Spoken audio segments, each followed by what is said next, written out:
All right. Well, thank you, everybody. And thank you so much, Dennis, for your service here tonight. I want to say a big shout out and send up some prayers for our friend Ashley P., who is on vacation. In fact, headed up to your part of the territory, I think, there, Dennis. So I want to pray for safe travels for her to and from. And just am so grateful for her service to all fellowships, and also to Dennis and to all the others that have stepped up to make this meeting possible. I'm truly grateful, and especially for all of you coming out each week and listening to me share my experience, strength, and hope around the big book. I am David G. I'm an alcoholic, lustaholic from Oklahoma. I've been sober by the grace of God, and Alcoholics Anonymous by August 8th, 1994. And I have a sexual sobriety date and essay of October the 1st, 2019.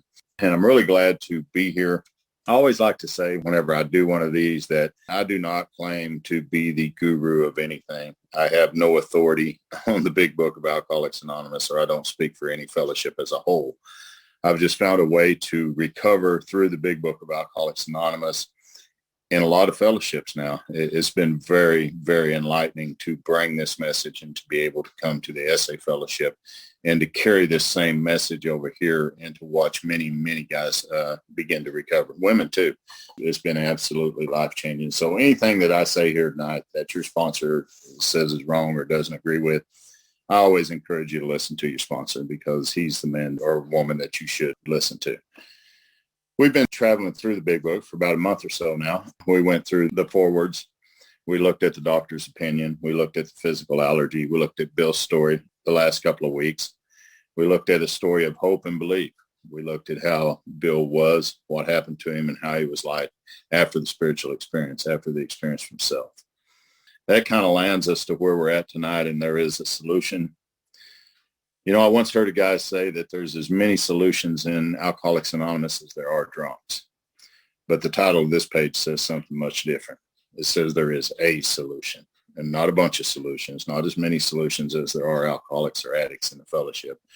There is a solution. I'm really grateful that Bill didn't title this is the solution, because this is the solution for people like you and me. I've known other people that have went a different route and found a solution to their problem that was not here. But for most of us, there is a solution, and it's contained here. Now, this chapter is going to introduce us to two powers. One, the power of the fellowship to support us. The other is going to be the power of the spiritual experience to awaken us and heal us from self, that hopeless state of mind, that ism that is found in alcoholism, sexaholism, whatever the ism may be. There is a solution for that, thank God. So for those of us who are powerless, answer obviously has to be power. And this chapter is going to introduce us to two powers. And we're going to take a look at those as we read through these pages real carefully. I'm going to start out right here on page 17. If you're new to the meeting, welcome. If you're returning, thank you. But let's go ahead and start right here on page 17. He says, we of Alcoholics Anonymous know thousands of men and women who were once, I think these are the key words here, once, no longer. They were once just as hopeless as Bill. And if you read through Bill's story with us over the last couple of weeks, you've really seen the hopelessness and where this thing takes us after a period of time. Look at this beautiful promise right here on the page, on this very first page, very first paragraph.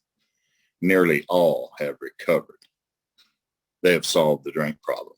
Not recovering, they have recovered. And anytime I see that word in the book, I always write promise above that. They were just as hopeless as Bill. Nearly all have recovered. They've solved the drink problem. I think that's the answer to the entire thing. I mean, if we solve the drink problem, then obviously we should be okay. Everything should be all right. But what we begin to see is once we get away from that, other things show up to compete for it. There's sadness, there's depression, there's emotional insecurity. There's a lot of other things that begin to compete with us once the drink is gone, once the drug is gone, once the lust is gone. And what this chapter is going to do is going to help us to identify what that is. And the rest of the book is outlined in this way.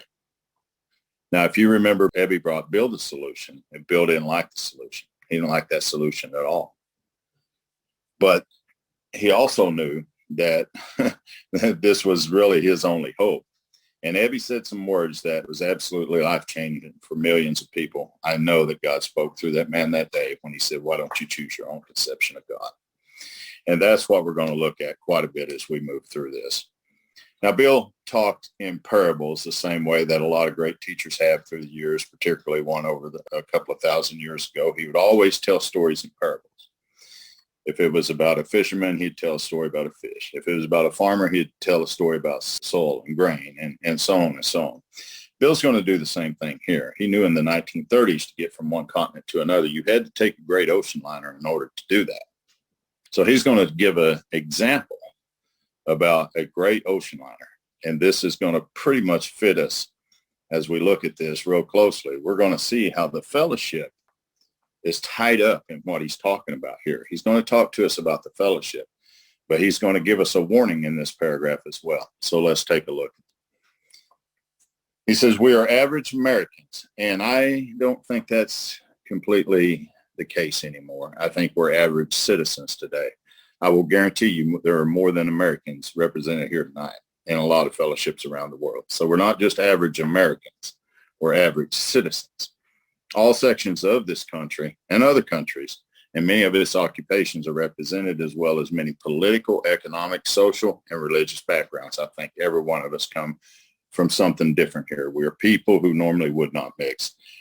There's more mixed up people inside of the fellowship. We're people that just normally would not mix. There's plumbers, there's electricians, there's truck drivers, there's lawyers, there's doctors, there's judges. I mean, the list goes on, counselors. We are people that normally would not mix, and we're the most unlikely mix of people ever. We just are. But it says there exists among us a fellowship. And this is going to be quite different from what he's about to describe through the rest of this paragraph here. He says, we're people who normally would not mix, but there exists among us a fellowship of friendliness and understanding, which is indescribably wonderful. And think about that. Any meeting you go to, anywhere that you've ever been, there is always that atmosphere, that energy within the fellowship. There's a friendliness. There's an understanding that's indescribably wonderful. I can go anywhere in the world and make a meeting of Alcoholics Anonymous or Sexaholics Anonymous, and I feel just as much at home as I do right in my own home group. Bill says we're like the passengers of a great liner. And there again, he's going to give a parable about the great liner.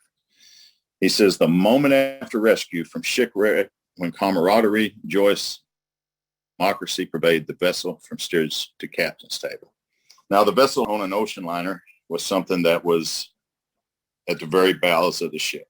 This is something that was for immigrants that didn't have a lot of money, people like you and I that may not have a whole lot. We were able to catch a ride on that thing, but we had to be at the very bowels of the ship. That was, very little hospitality, very little food, very little fresh air. But if you had a little more money, and depending on your social status, then you could move up 1 4 2 4 3 4 all the way up to first class. So the more money you had, the better service you got, the more fresh air you got, things of that nature. But there was a very elite group of people who were able every now and again to sit at the captain's table. And that was the best that the ship had to offer, the best. And Bill says we're going to be like those people. Through this program, through these steps, and all the things that we do here to recover, it's almost like that. It's like that parable. He says, unlike the feeling of the ship's passengers, however, our joy and escape from disaster, look at that promise, escape from disaster. That's what's going to happen. We will escape from disaster here if we go through this process. It's been my experience. It's been the experience of many, many people that are on here. We escape from disaster. So if you write promise above that, I would encourage you to do that, because that's exactly what we do here. It does not subside as we go our individual ways. Charlie used to tell a story. Charlie, one of my earliest mentors, would always tell a story. He would go back to a time of the Titanic whenever it was sinking. There would be a man standing there in shiny shoes and a tuxedo and a bow tie, and there'd be another guy standing next to him in overalls and work boots. And really, they were only concerned with one thing. It's not where one came from or the other came from. It was whenever that thing went down, they were interested in one thing, and that was saving their butts.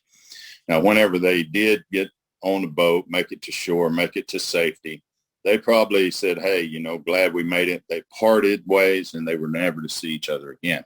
That's not the way it is for you and I. Once we escape disaster through this thing, We come back. We want to share this good news with others.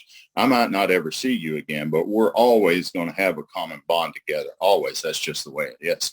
Whereas those people never did. So he says, the feeling of having shared in a common peril. And here's a warning right here. And that's what you and I do when we come here. We share a common peril. But notice how he says this is one element in the powerful cement which binds us. He's talking about the fellowship here. This is one element. I go to meetings, I would hear such things as just go to meetings and don't drink or don't act out and you'll be okay. Sober is not well for a guy like me. I can't just go to meetings and not act out. If I have that kind of power, then I don't need a spiritual experience. I don't need God. I am not beyond human aid. I just go to meetings and I'm okay, but that's not the case. And he says it right here. The feeling of having shared in this common peril, and we do that in meetings. We share our peril. We share our peril and we share about our peril with one another. He says that's only one element. That's not the whole bottle of wax here. That's only one element in the powerful cement which binds us. But look at what he says. But that, talking about the fellowship in itself, would have never held us together as we're now joined. It just will not, because most of us are beyond human aid. And if I go in there listening to that, and I did for a long, long time, and then I was all screwed up a year later wanting to put a gun to my head, and I couldn't figure out why. I'm sober. Why do I feel this way? Well, I relied absolutely upon the fellowship and nothing more, and that's a bad move. He tells me right here, that will never hold you together as we're now joined. He said the tremendous fact, this isn't a theory, it's a fact, for every one of us is that we have discovered a common solution. We have a way out. My God, what a promise. You mean I've got a way out of 18 to 25 to 30 years of acting out sexually inside of the fellowship? I'm drinking myself to death and I can't stop, and I'm eating pills and I'm shooting dope and I can't stop. And you tell me I got a way out? I'm come to the fellowship and you introduce me to this book and you show me this and I read this, and right there it says we have a way out on which we can absolutely agree and upon which we can join in brotherly and harmonious action. Look at what he says. That's the great news that the book carries. Keywords, the book, this book, not the fellowship. And I'm not dogging the fellowship. Don't get me wrong. I love it. I have to have it. I absolutely have to rely upon it. But if I rely upon that for my recovery only, I'm in a bad, bad way. And I found that out the hard way. So this is the great news the book carries to those who suffer from alcoholism. In my book, there's a question mark there. Is that me? An illness of this sort, and we have come to believe it an illness. The book really never talks about it being a disease. I don't really argue that. It doesn't matter to me. I think in the stories you might see that somewhere, and it may be here in the book, but I focus on it as an illness of this sort, and we have come to believe it as an illness involves those about us in a way no other human sickness can. If a person has cancer, all are sorry for him. No one is angry or hurt. I had a cousin that was 47 years old, and he died from liver cancer at that age. They discovered it whenever he was 45 years old. He went through a whole lot of pain. He went through a whole lot of suffering. Really, really good guy. He had a year more than me in the program and in sobriety, and he reminded me of that every time I celebrated the birthday, that he had the most time. He was just a really, really good guy. And everybody was so sorry for that guy. I mean, we loved him. He was just a great man. I'd seen him come from prison, same as me. I had seen him turn his life around through the program of Narcotics Anonymous and change his life and become the man that this program promises. And he ended up with cancer and he died. And everybody was sorry and they were hurt about that. In 2019, when I was discovered for sexual acting out for all of those years, that was not the case for me. I promise you. Everybody was very angry. Everybody was very hurt. And a whole lot of people that didn't deserve what I had put on them really caught the brunt of that. So he says it engulfs all whose life touched the sufferers. And think about a fire when it just engulfs, it just spreads and it just goes and it burns everything to the ground. That's kind of how we addicts and alcoholics are. Our behavior in our life, it just burns people's lives, ours and other people's lives, to the ground. It says it engulfs all whose life touches the sufferers. Look at these questions. I have my guys put a question mark behind every one of these all the way to the end of this paragraph. It brings misunderstanding. Can anybody identify with that? What about your loved ones? Fierce resentment. Get caught for acting out. Ooh, not only are they mad, I'm very mad too. Fierce resentment. What about financial insecurity? I would say, no, I have a good job. I'm taking care of things. It really didn't affect me in those areas. Really? Who's paying for the data on that phone for me to look and do the things that I do, the inappropriate behavior that I'm a part of, the massage parlors I go to, the strippers that I hook up with, the escorts that I buy, all of that taken out of the way. My life is so much more better with financial security today, but at that time, absolutely not. There was a lot of financial insecurity. But if you ask me, I'd tell you I was making 6 figures a year and doing very well. Disgusted friends. Anybody have any disgusted friends? What about employers? Oh my gosh, there's a whole meeting by itself. Warped lives of blameless children. I see this all the time. I talked to a young brother that I sponsored for about 4 years here in my hometown just last night. Hadn't seen him in a while. I knew what had happened. I got a hold of him, and sure enough, he'd relapsed. He was the only one that had his young son. Now his son is gone. His home is gone. His wife is gone. Everything is gone. It engulfed all whose life touched the sufferers. Sad wives. Anybody ever have any sad wives? What about us sex addicts that are on here? Us lust addicts getting discovered. Anybody have any sad wives? Promise you, I did. This house was, oh my God, it was awful. Parents, anyone can increase the list. And the bad part about this, I was sober from alcohol and drugs for 24 years when all this came down. So if just don't drink and go to meetings, that don't work real well for me. Really what this is describing is untreated alcoholism, untreated sexaholism. This is what we are like when we're sober, and that kind of insanity, guilt, shame, and remorse always leads us back.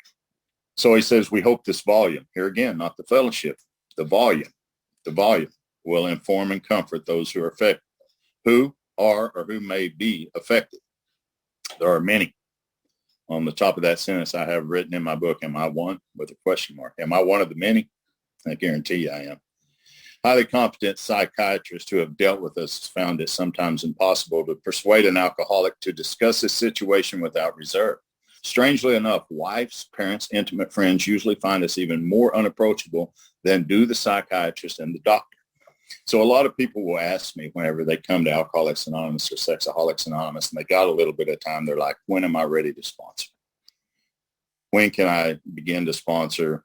And not only that, how do I sponsor? Well, when I take a man through the book, what Bill talked about on page 14 there is absolutely imperative. My friend had emphasized the absolute necessity of demonstrating the principles.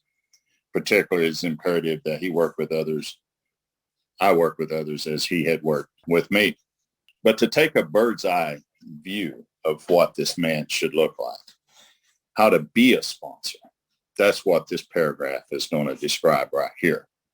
The ex-problem drinker, luster, whatever it may be. What a promise. Ex-problem. We're no longer problem drinkers or lusters, most of us. That's in the past. We're ex. Who has found this solution, not any solution, but this solution is outlined in the book through these steps, through this process, the way that we do it, and is properly armed with the facts about himself. When I found a sponsor, when I come back in 2019, after being discovered for acting out for all those years, when I talked to my sponsor, that's the one thing I told him. I don't need somebody to tell me how to run my life. And I don't need anybody to sit down and read a book to me. I understand all of this stuff. That's the problem. What I need to do is learn how to live on the shore of faith that we're going to be looking at in the next few weeks. That's described in We Agnostics. That's what I need to know. I've been there before and I lost that. How do I not lose that again now that I've had this experience again? I want a man who is properly armed with the facts about himself, not myself, not someone who says, go to bed at this time, get up at this time, go to work here, go to work there, call me every hour, this, let's put a filter on your phone. I mean, no, I don't need anybody to manage my life for me. I need someone who's armed with the facts about himself, not myself. Well, it says he can generally win the entire confidence of another alcoholic, sexaholic in a few hours, and until such an understanding is reached, little or nothing can be accomplished. If I can't win a man's trust within an hour of talking to him on the phone before we go through this process and looking at the directions on page 90, the interview process is laid out and working with others, I don't need to be working with this man. I just don't. So that's how to be a sponsor. Let's look at how to find one. Bottom paragraph.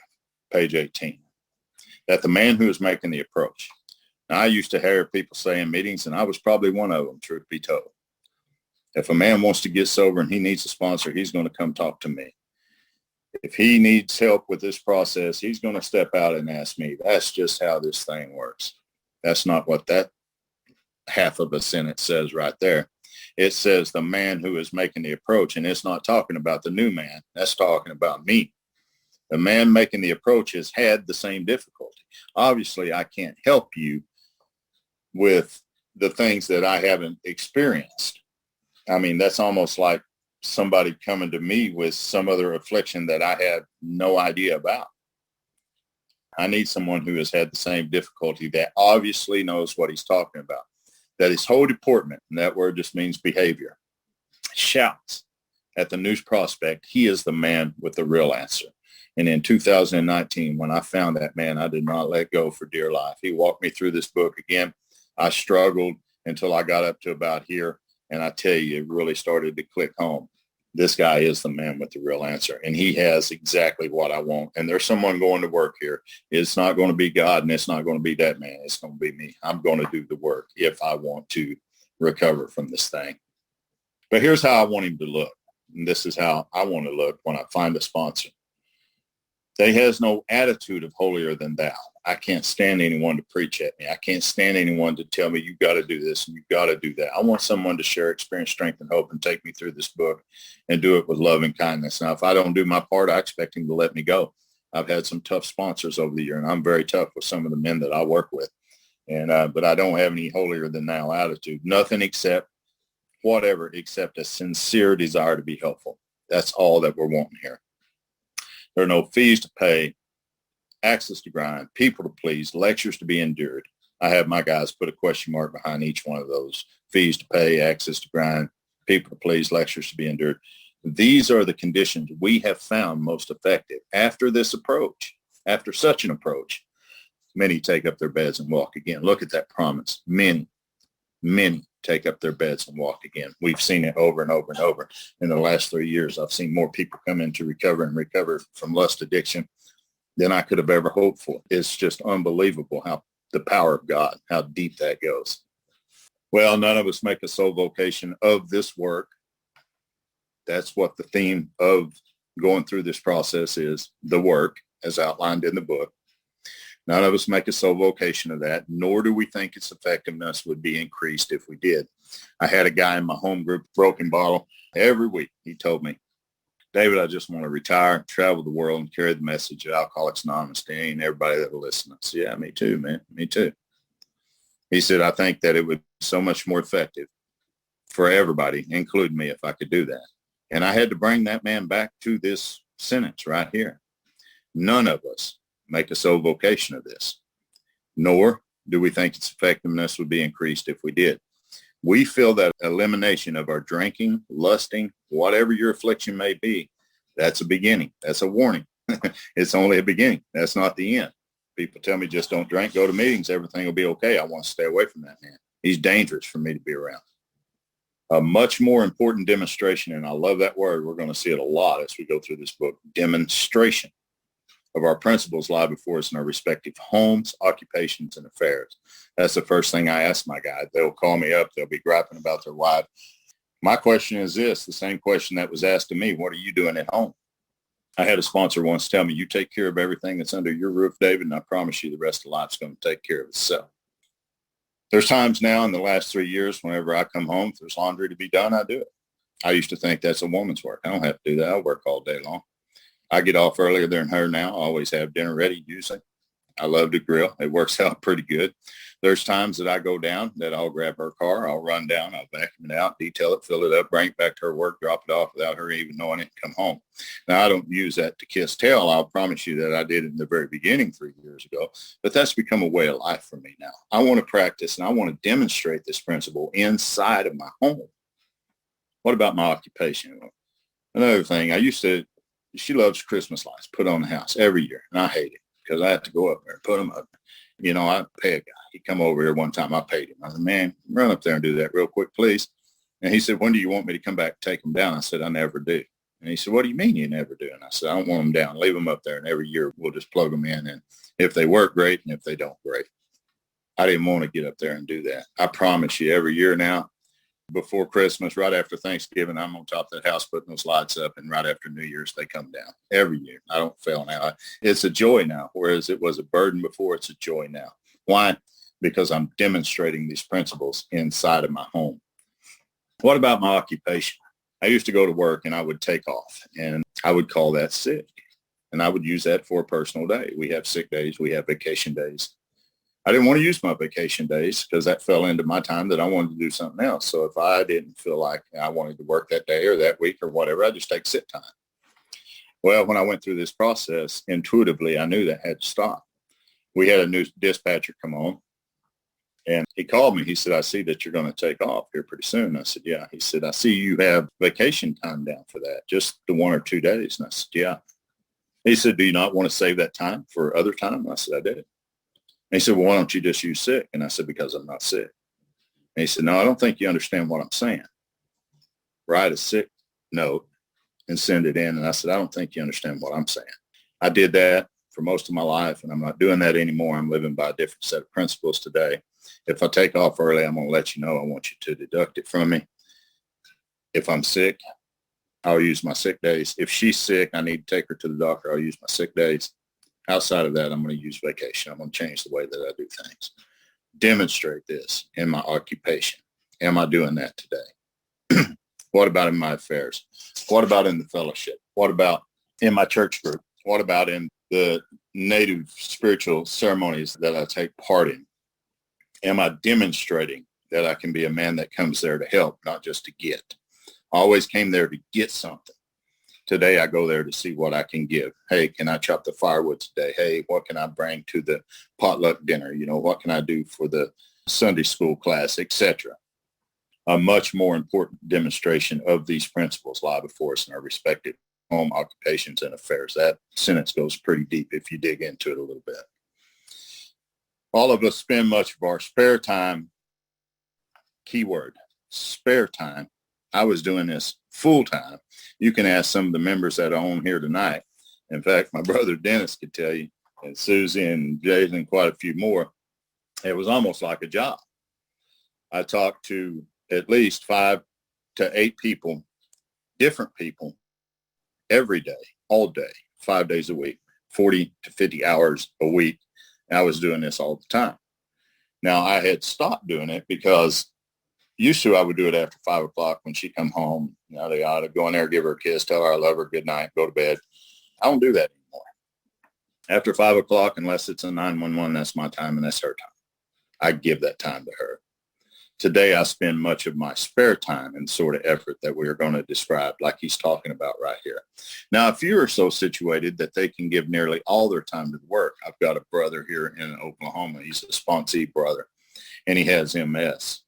And he is able to carry this message, God, to tons and tons and tons of people. He is just such an inspiration. But he can give nearly all of his time to the work because of the condition that he has. Amazing, amazing story. If you ever get to hear Josh A. out of Oklahoma, I encourage you, grab that tape and listen to him. Beautiful story of recovery, redemption. Well, he says, if we keep going the way that we are, and obviously this is talking about the first 100 people that wrote this book, there's going to be little doubt that much good will result. But the surface of the problem would hardly be scratched. And when I sit in a meeting and I don't expand my horizons and I don't go to other places and I'm not in this book with somebody and I'm not practicing 10 and 11 every day the way it's outlined in this book, then the surface of the problem barely gets scratched. He says, those who live in large cities are overcome by the reflection that close by hundreds are dropping into oblivion every day. Look inside of our fellowship. Look inside the fellowship of Alcoholics Anonymous. How many people are coming in there dropping into oblivion every single day? Look at Sexaholics Anonymous. Look at the addicts that come in seeking recovery, thinking, my God, if I could just get over lust, I'd be okay. They get over lust and they're not okay. Why?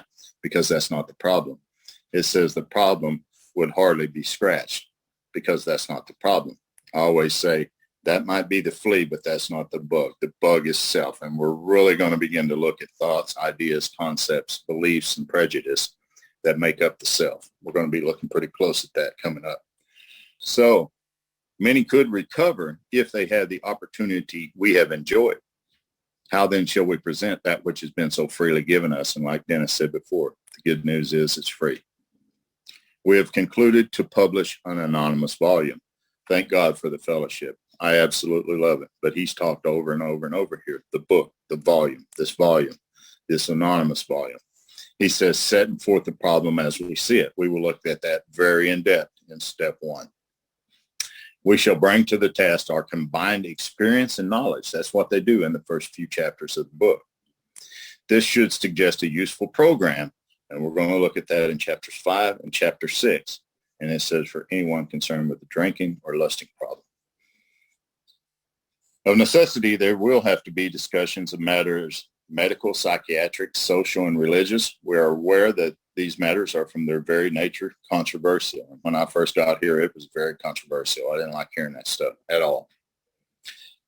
He says nothing would please us so much as to write a book which would contain a basis for no contentional argument. We shall do our utmost to achieve that ideal, keyword, ideal.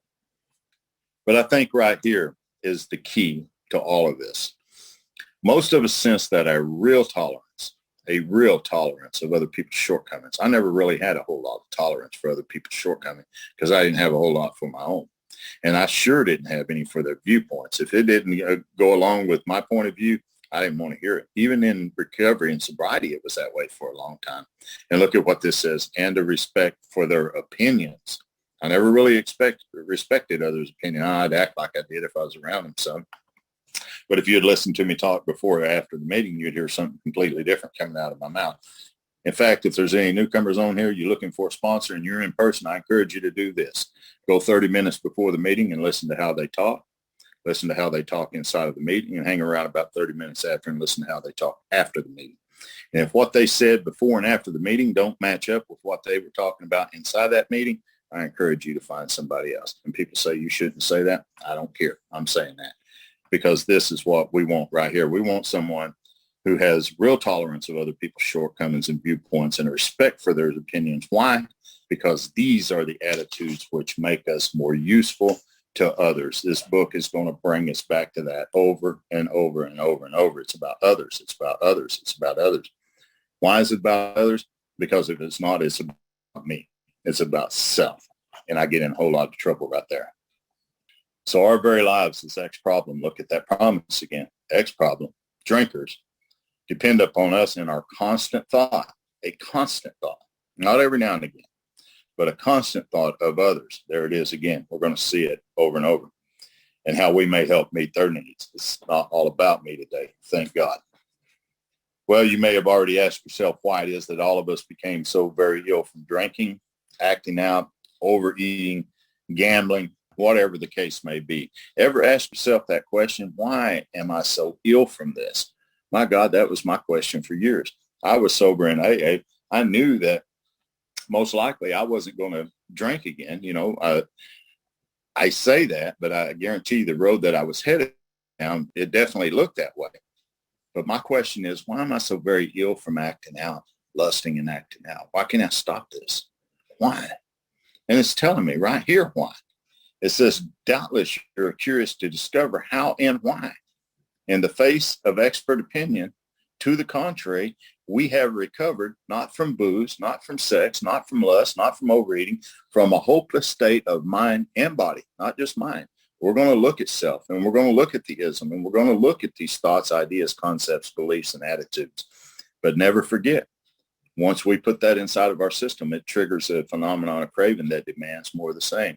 If you wasn't here for the doctor's opinion, I encourage you to get those tapes, look at that, reread that chapter very closely, because there's a lot of explanation there. So when I read that, we have recovered. My God, what a promise. From a hopeless condition of mind and body, I was always aiming at alcohol and drugs, and I was placing yesterday's miracle. You know, I kept looking for a new miracle today on yesterday's experience, and for me, that just doesn't happen, or it didn't.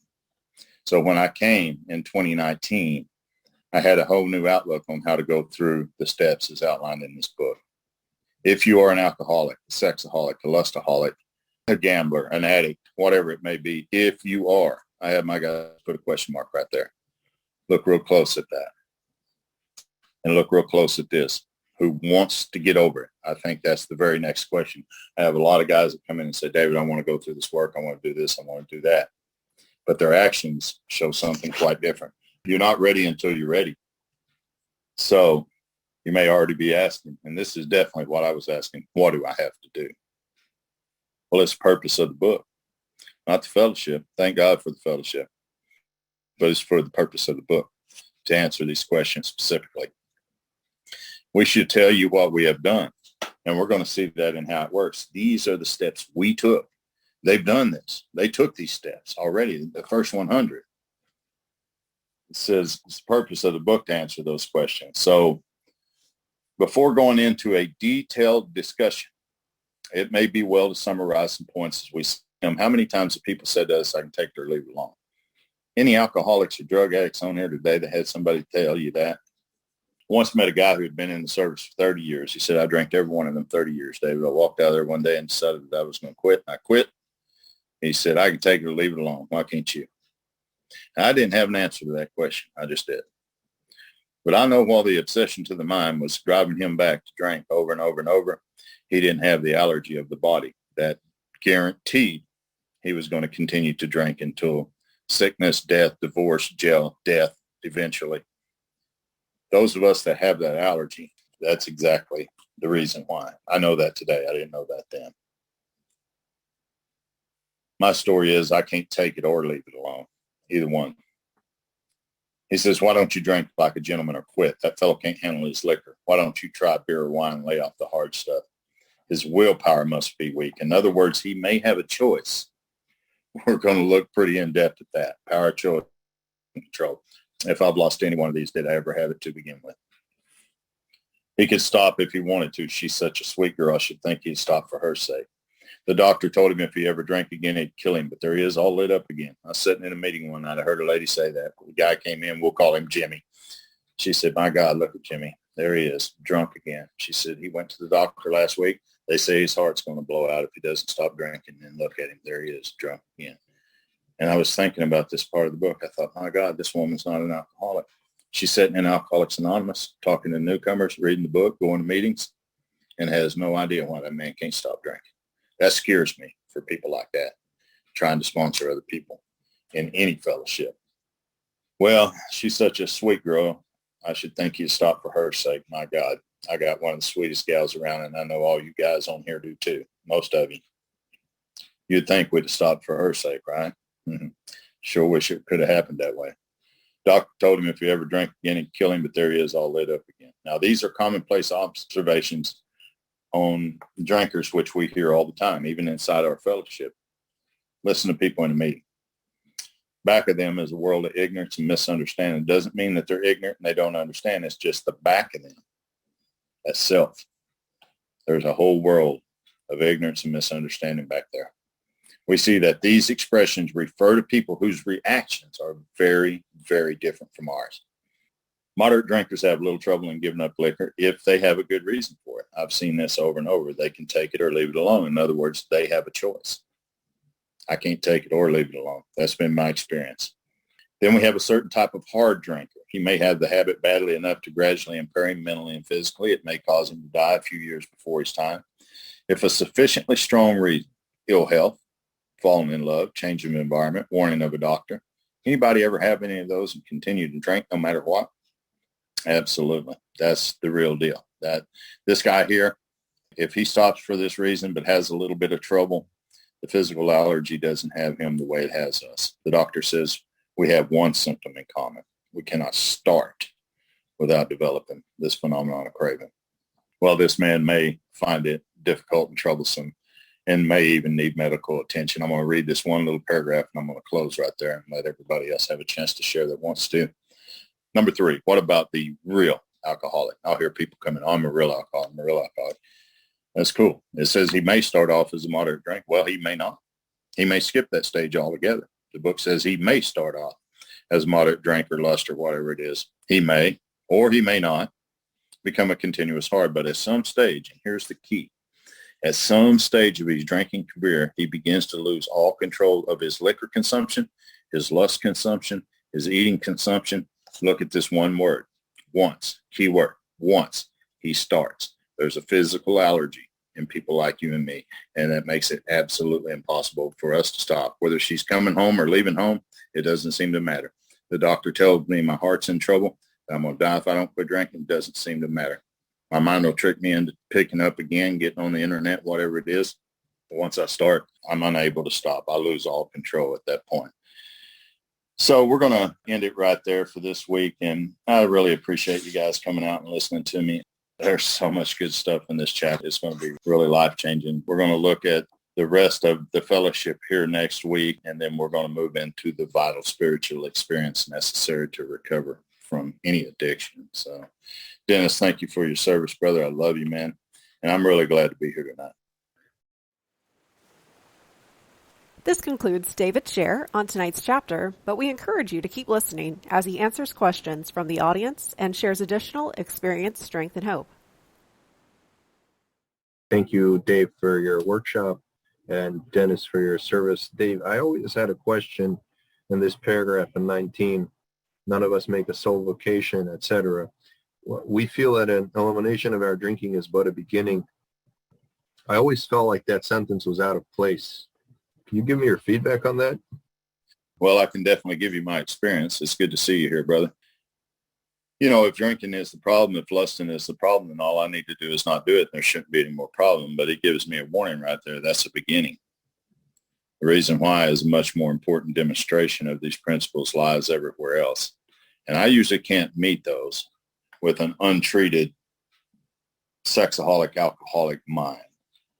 Once I've had this experience, we know it's not about drinking or lusting anymore. That part is gone. It's over. Now it becomes the demonstration of all these other areas of my life. So if the problem is not drinking, not lusting, not acting out, whatever the case may be, then the only thing I need to do that is quit doing that, and I should be okay. But if you're like me, and I know you are, once you stop doing that, you got things that show up within the mind that torment you and drive you back into that insanity one more time over and over. So it's more about a demonstration, elimination of drinking, and that's only the beginning of, because that's not what's wrong with us. We have lost the power to choose. The power that I have lost is my connection to a power greater than myself. And I lost that through self, only I didn't know that. I'm focused more on drinking and not acting out, and I'm not looking at the real problem, which is self. That's my experience. Thanks. One thing that really hit me at the start of your talk was when you talked about we're a fellowship of people that normally would not mix. And I don't think a vast majority of the fellowship really understands that until they actually experience it.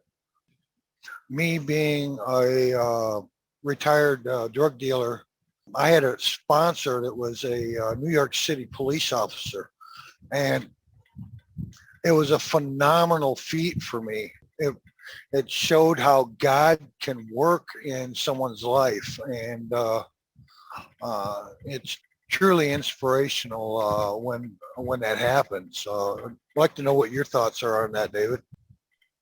Well, we definitely in ordinary circumstances would never mix with a person like that, would we, Ralph? I'm like you. I don't like to say retired, but I'm an ex-outlaw myself in many, many areas of life. And there's just a lot of people that I would never mix with. But what's so beautiful about this deal is no matter what occupation, what our social status is, what our religion is, or any of that, we can come together in this common solution. I sponsor a lot of guys that are of different traditions. In fact, I picked up a new one just yesterday, I think. And, he was telling me, I'm a Christian. Is that going to be a problem? And I said, no, as long as you don't try pushing on anybody, it's absolutely not going to be a problem. It'd be a problem for you if you do, but, outside of that, no. And for me, the book says, be quick to see where religious people are right. And I may be falling away from what you're asking here, but it took me a long time to realize that that sentence wasn't saying be quick to see that they are right. It was just saying be quick to see where they are right, make use of what they offer. And I try to do that not only with the religious guys that I sponsor, but I try to do that with anybody. Like you talked about the cop. I've sponsored some cops. In my day, I hated cops. I never would mix with them. You know, the only time we ever mixed, we were mixing it up on the way to jail or just before going or while I was there. But man, that's the beauty of this program is we can all come together as one today. It's not about any of that. It's about that spirit, that unity and spirit. Chuck C., an old timer in AA, most of you know who it is. He said, there's really only one problem in the universe, and that's conscious separation. He said, surely the answer must be unity of spirit. And I think that's what I get out of whenever I'm reading that part of the book. You know, I look to unify with my brother today, not separate. I really enjoy reading and studying and listening about non-duality. I'm really into that, you know, and that's a story all by itself. But yeah, that's a great question, Ralph, and I'm glad you asked it. And I'm glad you shared your experience with that about your experience with the cop. That really brought it back some memories for me. So thank you, brother. It's good to see you, man. Thank you, Dennis. And thank you, David. This was really excellent. I love how each week we're building. But the sentence that really caught me tonight was the bottom of page 19.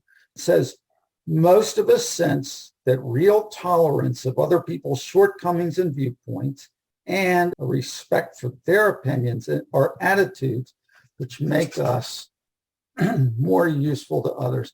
And so the question is, that came alive for me tonight, especially regarding a face-to-face home group. And I don't know if you've had, or you seem to emphasize it. Have you had any hands-on where you've really thought about this in terms of groups or people? That's it. Thank you. Thank you, Doug. It's always good to see you, brother. Always. You know, I got beat up in this area for a long time before I could ever submit to it and begin to practice it. But yeah, absolutely. Today, I hear some of the craziest ideas thrown out, you know, and, you know, if it's a guy that I'm working with, I try to reel that in pretty quick. But if it's not, you know, I try to respect that person's opinion and his viewpoint because I'm not where he's at.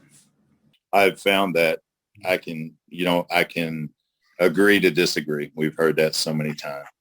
We're perfectly imperfect people, you know, and I've heard that so many times. But I just think an all-around spirit of love and all that stuff for me today is so much more important than me arguing about somebody's viewpoint, their opinion, trying to challenge that. I used to go in with the book and I just throw this book on the table and flip that page and I said, right there, it tells me you're a liar, you know. Well, when you come at somebody like that, you don't have a very good response from them, you know. I mean, attack generates attack. And when I went through this, you know, some time ago, I was so humbled, so beaten that, you know, if you believe in whatever, or, you know, if that's your viewpoint, I mean, if you see the book than I do, that's okay, man. That's okay. Am I going to live by that? Absolutely not. Absolutely not. But if you want to, then get after it. Because, and I love right here, it says, this is why, because my very life as an ex-problem drinker, if I want that part of it to continue, lust or whatever, it depends on my constant thought of others and how I may help meet their needs. I love what Susie said, because I can't do what's at the bottom of page 19 unless I'm practicing what's right here at the top of 20. The constant thought of others. I can't try to help meet their needs if I'm fighting with them on their viewpoints, on their opinions, on any of that stuff. I just can't. So for me, I would rather have a friend as have an enemy today. It wasn't always that way, but man, this is such a beautiful part of the book. I'm really glad that you brought that out, Doug. That's so important in this book to remember. So, thank you, brother. It's good to see you.